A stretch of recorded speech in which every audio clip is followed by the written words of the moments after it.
સગર્કા અને ડિસ્ટાફ દ્વારા ઇંગ્લિશ દારૂની બધી નેસ્તાનાબૂદ થાય તે માટે પ્રયત્નો હાથ ધરવામાં આવી રહેલા હતા.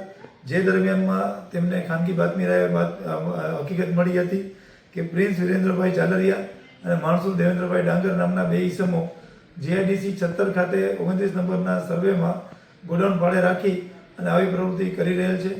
આ અંગેની બાતમી છે એ ખરાઈ કરતાં પાકી થતાં ત્યાં રેડ કરવામાં આવી. રેડ દરમિયાન જીજે 36 પાસિંગની બોલેરો પિકઅપ અને આરજે પાસિંગનું એક ટ્રેલર મળી આવેલ.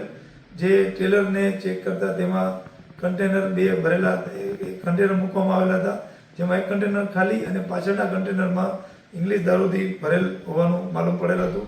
અને આ સાથે 3 ઈસમોની ધરપકડ પણ કરવામાં આવી છે, જેમાં કમલેશ સનોફ બાબુભાઈ વડેરા, જીતમલ સનોફ કાલિયા કટારા, નાનીલાલ સનોફ વાલિયા સિંગાળા બધા બાંસવાડા જિલ્લાના રાજસ્થાનના રહેવાસી હોવાના અને દારૂનો માલ ઉતારી રહેલ હોવાની વિગત સામે આવી હતી. અને જેથી તાત્કાલિક રેડ કરી અને આ અંગે ગુનો નોંધવાની કાર્યવાહી કરવામાં આવી, જેમાં ખાસ 988 પેટી ઇંગ્લિશ દારૂ પકડવામાં આવ્યો છે, જેની કિંમત 92,02,800ની આસપાસ થાય છે.